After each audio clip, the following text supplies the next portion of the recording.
الخلائق الأجمعين والصلاة والسلام على سيدنا ونبينا وحبيب قلوبنا وحبيب قلوب العالمين أبي القاسم محمد وآله الطيبين الطاهرين ولعنة الله على أعدائهم أجمعين من الآن إلى يوم الدين. أما بعد، فقال الحكيم في محكم كتابه الكريم: بسم الله الرحمن الرحيم. وَلَقَدْ كَانَ لَكُمْ آيَةٌ فِي فِئَتَيْنِ الْتَقَتَا فِئَةٌ تُقَاتِلُ فِي سَبِيلِ اللّٰهِ وَأُخْرَى كَافِرَةٌ. Bugünkü bəhsim inşallah həmasa və şücaət barəsindədir. Yəni İmam Hüseyin salamullahi aleyhin şücaəti barəsində və bunu da qabaqcadan məhzər edeyim ki, şücaət iki cürdür. Yəni qəhrəmanlıq, həmasa iki cürdür. Biri onun cismə aiddir. Yəni insan fərq eləmir, vəhşi bir heyvan görəndə və yaxud düşmən görəndə qorxmayar, çəkinməyər. Axıra qədər nədir, o düşmənlə mübarizə eləyər. Bu cismin şücaətidir. Bəzən də görürsünüz, məsələn tarixdə görünür, bəzi insan hətta məsələn meşədə canavarla üzləşib, ondan döyüşüb, qələbə də çalıb. Bu cisimdən şücaət olmaq özü gözəl bir haldır, çox gözəl bir keyfiyyətdir. Rivayətlərdə də biz təşviq olunmuşuq ki, yəni insan gərək qorxaq olmayaq. Özündə bu hissi, şücaət hissidir, ədalət hissidir. Daimən bunları özündə pərvəriş verər, tərbiyələndirər. Bizcə bunun bir hissəsi genə qayıdır ki, bu valideynlərdən o şücaət keçir övladlara, amma da tam ilə hamısı valideynlərə aid deyil. Ki insanın özü də zaman öz üzərində işləsə, bunu kəsb edə bilər. Amma ikinci şücaət mənəvi şücaətdir. Mənim əsas bəhsim onun üstündədir. Bu mənəvi şücaət maddi şücaətdən qat-qat həm çətindir, həm üstündür. Rivayətlərdə də onun üstündə nədir? Çox təkid olunub bizə ki, insan mənəvi cəhətdən gərək şüca olaq. Allah mənəvi cəhətdən şüca olan nədir? Yəni günahla üzləşəndə günaha qələbə çala bilər. Ola bilər, məsələn, bir insan cismi cəhətdən çox şücaətli olsun, döyüş meydanında düşmənə qələbə çalsın, amma mənəvi cəhətdən zəif olsun. Məsələn, gəlsin sonradan, məsələn, bir dənə rəbəbi biz deyərik. Rəbəbi yəni sələm. Sələm ticarəti qabağına çıxanda ayağa axsasın. Amma döyüş meydanında çox güclüdür, qüdrətlidir. Və yaxud, məsələn, bir şöhrət, yaxud bir dənə məqam qabağına çıxanda ayağı orada əsas. Ya bir ticarət ki, o ticarətdə haram var, oradan nədir? Uzaq çıxa bilməsin. Ya bir yerdə ki, misal üçün özünü sındırmalıdır, təkəbbür onu nabud eləsin. Onun üçün də Peyğəmbər sallallahu aleyhi və səlləm bir dəfə döyüşdən qaydanda əsgərlərin qabağına çıxdı, dedi, eşq olsun sizə. Mərhəbən bir qövmin, əzzəl cihadəl əşxər. Siz kiçik bir cihaddan qalib çıxdınız. Qaldı sizin böyük bir cihadınız. Bu döyüşçülər hamısı təəccüb edər. Ya Resulallah, biz öldürdük, şəhid verdik, düşməndən öldürdük. Sən buna kiçik versən, dedi, bəli. Dedi, bəs böyük cihad nədir? Böyük şücaət nədir? Həzrət Peyğəmbər buyurdu ki, böyük şücaət nəfsə qələbə çalmaqdır. Nəfsə qələbə çalmaq, cismən düşmənə qələbə çalmaqdan çox çətindir. Baxın, məsələn, bizə gəl İslam tarixin vərəqləsi, görək ki, Peyğəmbərin yanında çox əzəmətli sərkərdələr olub. Onlardan biri, məsələn, Zübeyrdir, biri Təlhədir. Həqiqətən də, məsələn, Həzrət Peyğəmbər Zübeyr barəsində buyurub, bir gün Həzrət Aleyhisselam özü xatırlayır bunu. Zübeyr o şəxslərdəndir ki, ona Peyğəmbərin qılıncı deyərlər, Seyfullah, Allahın qılıncı. Bir gün oturmuşlar, Həzrət Aleyhisselam da oradaydı, Peyğəmbər üzünü tutdu Zübeyrə, dedi, ah, sənin əlindəki qılınc mənim yüzümdən nə qədər qəmlər dağıdıb.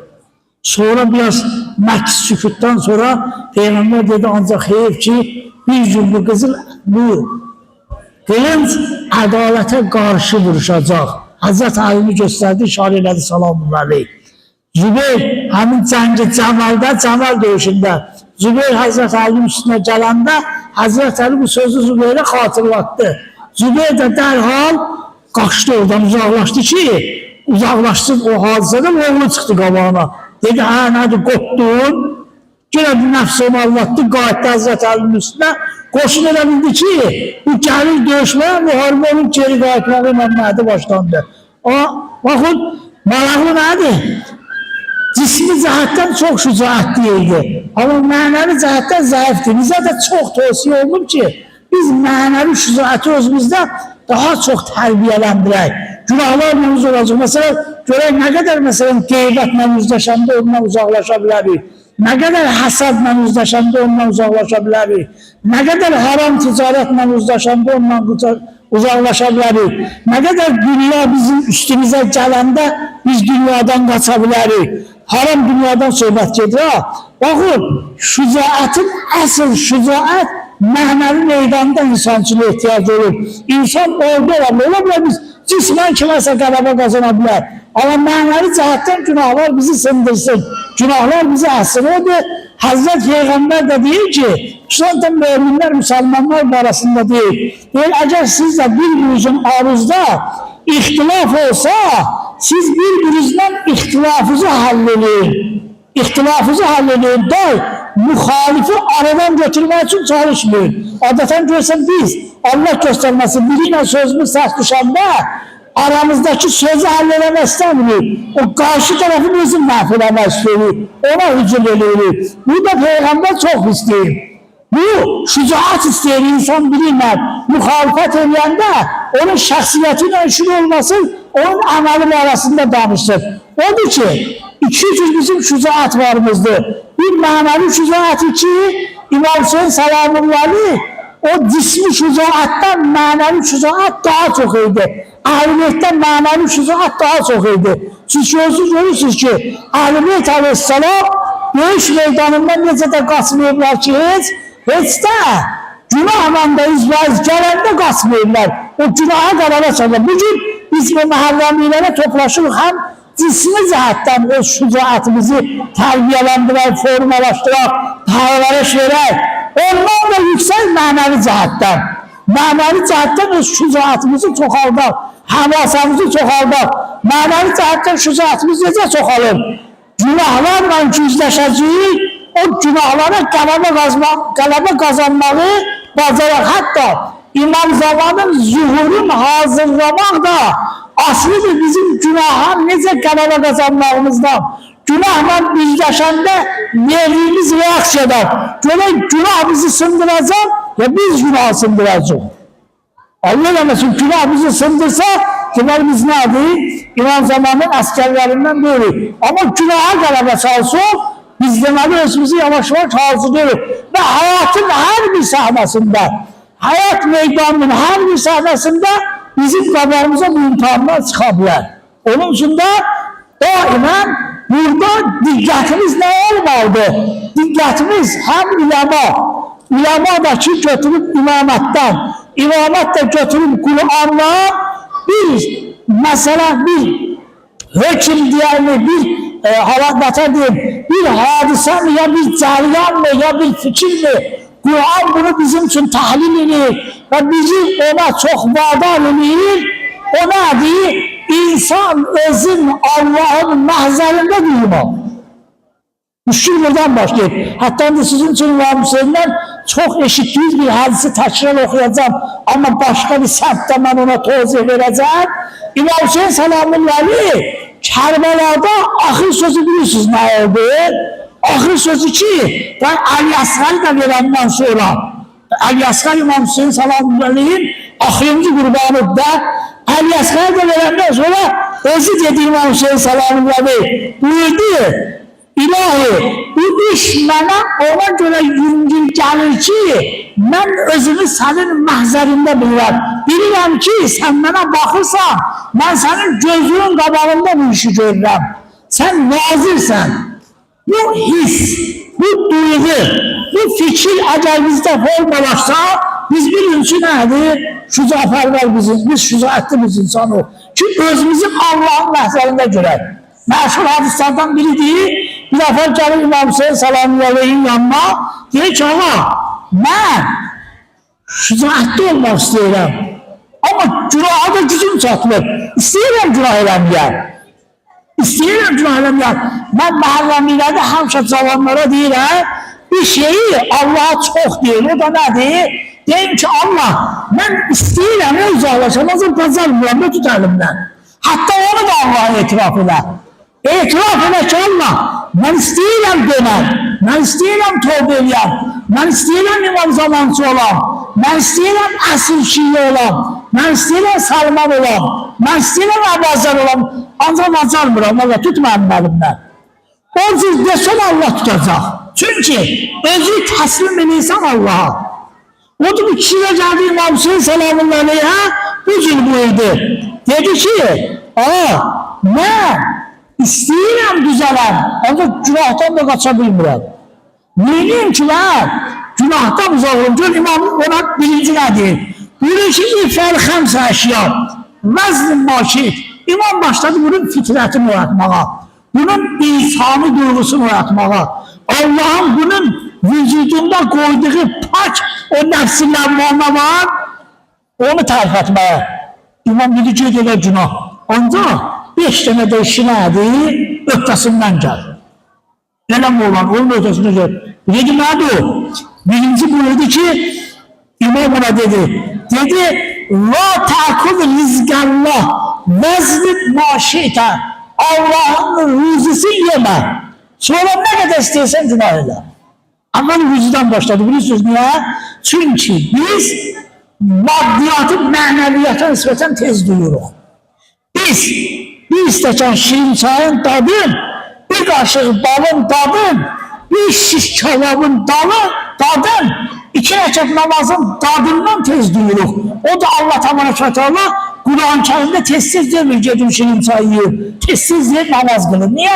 Çünkü maddi lezzeti tez dadırsan, o mənavi lezzeti bize təbliğ edip, mənavi lezzeti dadandan sonra o maddi lezzet bizim gözümüzde esin olacak. Özü de ruzi meselesi, çünkü insan biraz dikkat eləsə, bazı dikkat eləsə, mesela Fatih suresinde Allah Teala 3. ayette bu cür buyurur. Ya eyyühennâs, ey cemaat, Üzkürü ni'metallahi aleykum. Allah'ın sizin boynunuzda olan nimetleri tez yapıza salın. Şimdi burada mısınız da? Sahada bir tane ameliyat, dünyada eğer Allah Teala ya külək, ya bitki vasıtasıyla buğdaları tozlandırmasa bir nefer bir yana buğda biçebilmez. Dünya alimlerin, dünya kudretlerinin gücünde de değil bitkini tozlandırar. Buna bizim gücümüz çatmaz. Ve biz demine değiliz de bizim buğdalarımız da deminedir. Yani suvarmırıq. Suvarma buğdayla da dünyanı yetiştirme olmaz. İnsan biraz dikkat ederse bu kadar kainatı idare eden kimdir? Bu kadar bitkileri tozlandıran kimdir? Vaktinde ona yağışı gönderen kimdir? Bu güzel fasılda mesela o cilası, o erici, o hava, o şirin hava salan kimdir? Bu nimeti yadıra çal. Sonra göz nimetini çal. Çünkü bu gözü mənə veren kimdir? Biraz piyle görürəm. Kulağı yada sal. Biraz et parçasıyla eşidirəm. Dili yada sal. Biraz et parçasıyla danışıram. Məndə sevinç var, kədər var. Sevincin mənbəyi hardandır? Kədərin mənbəyi hardandır? Aslında niyə mən bazı şeyler görəndə sevinirəm? Niyə bazı şeyler görəndə kədərlənirəm? Allah məndə hansı hissləri qərar verir? Bunları yadıra sal Allah deyir. Bu nimətləri yadıra sal. Sonra Allah özü deyir, özünə sual verir. Həl min xaliqin qeyrəllah. Bu gördüğün ruzi, nazım, nimeti Allah'tan başka yaradan var. Yoktu ki. Hiç kim de kabul edebilmez ki, hiç kim Allah böyle o en katı materyalist de böyle olsa, o tabiatın, ruzinin, Allah'ın verdiği nimetlerin güzelliği kalır. Hala maddi ateistin bilirsiniz nedir? Ateistin danışığına fikir görsünüz, biz Allah'a dediğimiz sıfatları maddiyedir. Allah buyuruyor ki, deməli, əgər bunu görsün, Fatih Surası'nın 3. ayəsində, İmam Hüseyin'in sözünün üstündən oxuyur ama bu ayın, çünkü İmam Hüseyin'in sözü Kur'an ayəsidir. Sen ki bunu gördün ki nimetleri Allah'tan başka veren yoktur. Yarzukukum. Pes o Allah size rüzi verir. Mine semai vel arz, yerden ve göğden. Rüzi kimindir? Allah'ındır. Bunu gerçekten sonra insan özünden Allah diyor, özünden diyor. La ilahe illahu. Yoktur Allah'tan başka birisini tapasan ona secde ediyesen. Ona ma'bud olasan. İkincisi tapmak mümkündür.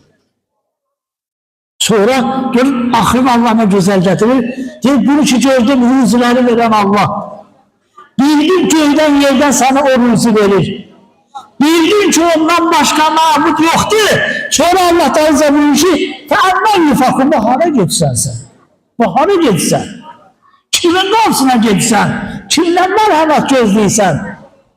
Onu İmam Hüseyin Salamullahi o şahsın fitretini arattı. Dedi eğer sen günah eləmək istəyirsənsə, əvvəl yaradanın rüzisindən istifade eləmə. İkinci, buyurdu, əgər günah eləmək istəyirsənsə, əxric min vilayətillah, Allahın vilayətindən çıxkına. Hazreti Aleyhisselam dua-i deyir ki, la yumkinul firarı min hükümətik. Allah sənin hakimiyyətin altından mən hara qaça bilərəm.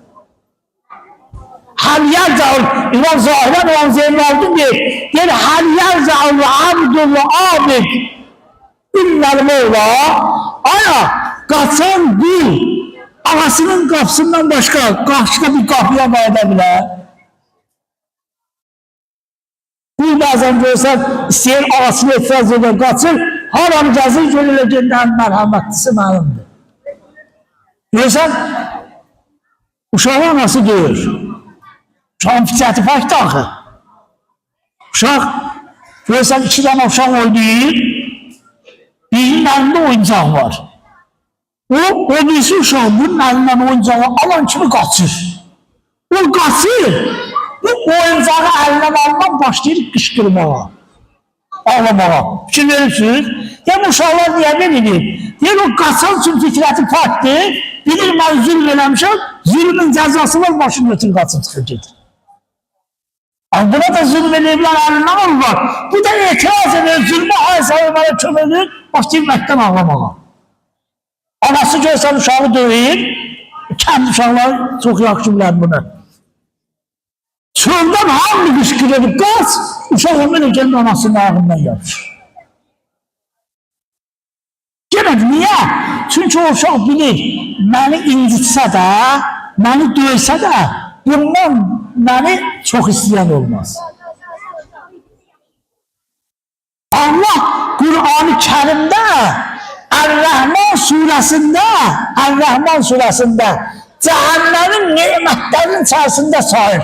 Deyir, mən sizə bu neməti verməmişəm. Sayır. Ondan sonra Allah deyir ki, mən sizin üçün cəhənnəm yaratmamışam. Cəhənnəmin nemətlərinin içərisində sayır. Bilirsiniz niyə? Dikkat edin bu alemin nizamına. Eğer bu alemin nizamında cehennem olmasa bu alemin ne manası var? Bu kadar zulümlerin zamanın kimdir? Bu kadar zulümlerin cezası orada çekilir. Nizama bakanda cehennem özü Allah'ın yarattığı nimet. Mümkündür. Odur. İmam Hüseyin Salamullahi qayıtdı ona dedi, o arifi alim bir şahsa qayıtdı dedi, sen çık Allah'ın vilayetinden, söyleyecek ne kadar isteysen günahına, Allah'ın vilayetinden çıkmak olan. İlahi, İmam Zeynal'ın dedi, ilahi, İnkâne zambı minel abdi gabi, eğerse günah benden pistir. Velakinne lafla minke cemil. Ama bağışlamalı ki senden güzeldir. La yumkünül firar. Kaçmak mümkündür. Allah'ın eminlim lezine amanu. İman getirenlerin velisi Allah'tır. Yukhricuhum minel zulmatilen nur. Onları zulmetten nura aparacak. Allah daima insanı nədir? Nura aparır. Allah'ın vilayetinden mümkündür ki insan çıxar. Odur İmam Hüseyin Salamullahi o şahsın fitratın o hattı. Dedi günah eləmirsən elə. Amma Allah'ın vilayetinden çık. Mümkündür ben Allah'ın vilayetinden çık. Mümkündür. Ona duyduğunuz madem ki bilirsen Allah'ın vilayetinden çıkmak mümkün değil. Niye günah olmayasın? Ben değer mi? Abadi bir hoşbahtçılığı dünyada geçen bir tane lezzetten sonra insan abadi hoşbahtçılığı əldən verir. Hala o manavi cəhətin deyil ama dikkat ediyorsan ki ben kimin karşısında günah edirəm? Aya, o bana verdiği bütün bu nimetlerin mukabilinde məcəl əvəzi budur ki ben ona isyan edeyim. Əvəzi budur. Əvəzi budur insan Allah eləməsin, o nimetlerin mukabilinde Allah'a isyan eləsin. Əvəzi itaatdir. Əvəzi itaatdir. Onun için de buyurun, çık Allah'ın vilayetine. Bu da mümkün değil. Hamma Allah'ın vilayetindedir. Hatta günahkar edenler de Allah'ın vilayetindedir. Allah'ın vilayetinden çıkmaz olmaz. Ama sadece Allah Kur'an'da söz verir ki sizin günahlarınızın hakkını kıyamete saklamışım. Bu 5-10 nedir? Bir şey değil. O yüzden mesela Kur'an'da çok tabirler var da, Kur'an'da çok tabirler var. Mesela diyor ama Allah'ın yanında hani o bir bakımı diyor, bir bakımı budur. Allah'ın yanında mesela 12 saat geçen de yer küresinde 100 yıl geçir. Üzeyir Peygamber'in zaryanını bilirsiniz de Kur'an-ı Kerim'de. Allah Üzeyir Peygamber'i öldürdü, diriltti. Üzeyir Peygamber 100 yıldan sonra değildi. Allah Kur'an'da Üzeyir'den sonra ne kadar yattın? Diye yağman bazı yerine bir gün ya günü yaz. 100 yıl geçmiş diye. Üçüncü, burada eğer istiyorsan ki günah eylesen, masalisi utlub mevzi'an. Gel bir yer söz, la yarakallah, Allah seni görmesin, veznen maşit, ne kadar istiyorsan günah eyle.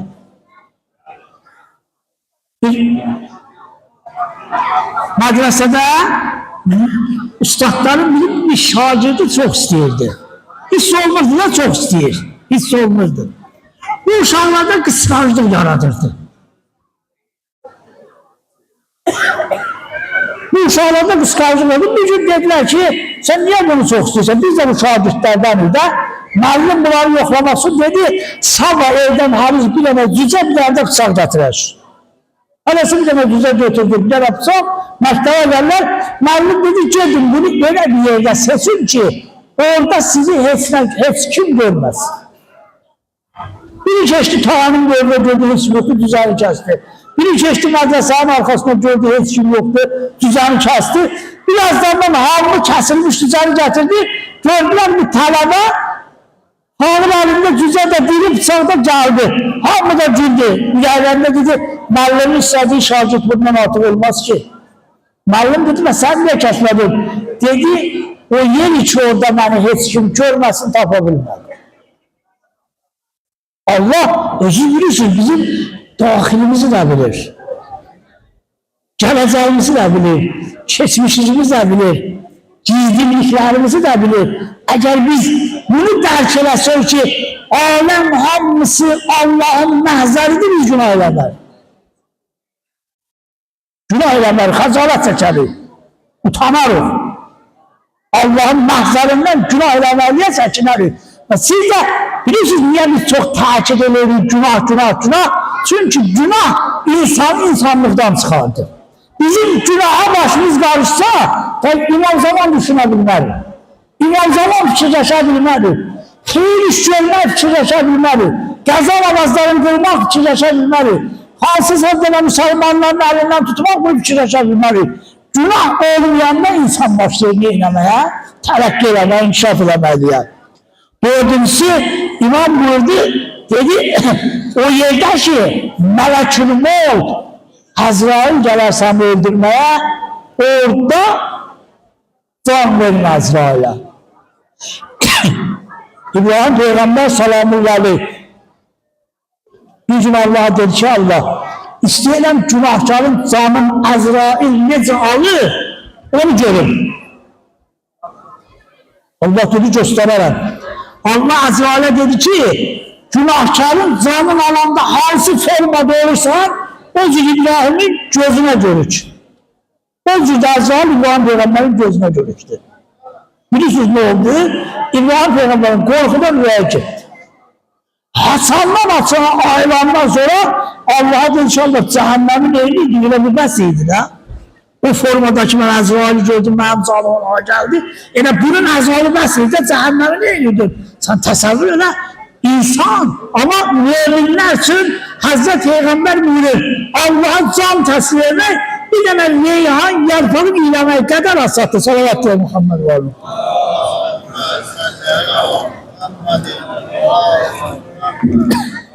Beşinci, İmam buyurdu ki, laf ahırıncısı da, dedi istəyirsən günah eləyəsən, dedi ha. Dedi oradaki oldun ha, mələklər səni çəkəcək cəhənnəmə sarı.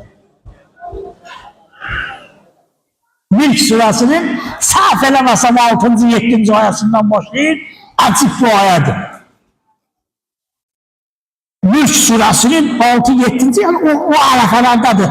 Orada açıq budur ki olsun Allah'a. Allah deyir günahkarları cehennem görəndə cehennem qəzəbindən patlamağa qalacaq. O Kur'an sözüdür ya. Cehennem qəzəbindən patlamağa qalacaq. O cehennem malikləri bir sürü günahkarlara ne diyecek? Diyecek. Aya ben sizi korkuzan olmadı.